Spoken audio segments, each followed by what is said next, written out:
सामान बेचने के बहाने दो युवक घर में घुसे और लूट की वारदात को अंजाम देकर फरार हो गए।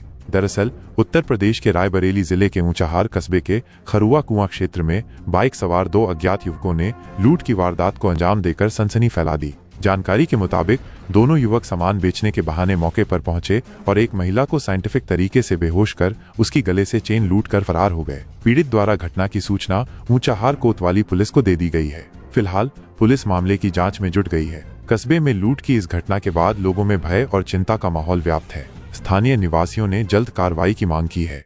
क्या नाम है आपका? फैयाज अहमद। कहाँ के रहने वाले? वार्ड नंबर 2 खरुआ कुआं। क्या देखा था आपने घर में? हम रोज़ जब सो के उठते तो हमारी भाभी हमको सुबह नाश्ता देती हैं, तो आज हमको नाश्ता देने में लेट हो गया, तो हम आवाज़ दे रहे थे तो आवाज़ इनकी आई नहीं। तो जब हम रूम में आके देखे तो बेहोश पड़ी हुई थी। फिर हमने इनको पानी का छिट्टा मारा तो ये होश में आई। तो फिर इन्होंने अपने गले में चाय नहीं देखा तो ये रोने लगी। तो ये बताने लगी कि दो लड़के थे। हालांकि उन लड़कों को हम भी देखे थे। बर्तन सामान बेचने वाले हैं तो अपने बाथरूम में चले गए नहाने। शिकायत की आपने? हाँ जी, हमने थाने में शिकायत की, इसका एप्लीकेशन दिया है। इससे पहले लड़के आपको दिखे थे कभी? नहीं, हमने कभी इससे पहले कभी कोई लड़के नहीं देखे। और घर में सामान बेचने गए थे? नहीं, हमने कहीं नहीं। डायरेक्टली यहाँ पे जो कैमरा में हमने सीसीटीवी कैमरा घर के बाहर लगा हुआ है, उसमें हमने देखा कि डायरेक्टली वो इसी घर पे आए हुए हैं। है आपका? निशा बानो।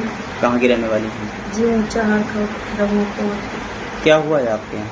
जी वो एक दो लड़के आए थे, वो बर्तन टाइपर का रिव्यू बेचने आए थे। उन्होंने कहा बर्तन का लिक्विड है, तो हमने कहा अच्छा, तो वो दिखाने लगे। उसके बाद में उन्होंने एक कटोरी में पानी मांगा, तो हमने सोचा बर्तन का होगा। तो उसके बाद में उन्होंने कुछ चीज़ उसमें मिलाया। उसके बाद में मेरी अंगूठी लिया। लेने के बाद में मेरी अंगूठी सफ़ा किया। सफ़ा करने के बाद में उन्होंने कहा कि पानी और लेकर आइए। हमने फिर पानी ला कर दिया। तो फिर उसके बाद में बोले कि गोल्ड भी सफ़ा हो जाता है। हमने कहा अच्छा, तो बोले हल्दी लेकर आइए। तो हम हल्दी लेने गए। हल्दी लाकर उनको हमने दिया और देने के बाद में फिर हमें कुछ समझ में ही नहीं आया कि उन्होंने चैन उतारा कैसे क्या था, और मेरी चैन मेरी लॉकेट वो हो गई। फिर मेरा देवर मुझे आवाज़ दे रहा था। जब वो आया तो देखा तो हम रोने लगे। तो बोला क्या हुआ भाभी? तो हमने उससे बताया कि इससे मेरा कोई आया था, वो चैन और लॉकेट लेके चला गया। कितने का सामान था आपका? जी 2-2.5 लाख का था। शिकायत की थी थाने में? जी हमने इस थाने में शिकायत की थी। मेरे देवर ने एप्लीकेशन डाला हुआ है। पुलिस आई थी? जी दरोगा साहब आए थे, वो भी बयान लेकर गए हुए हैं।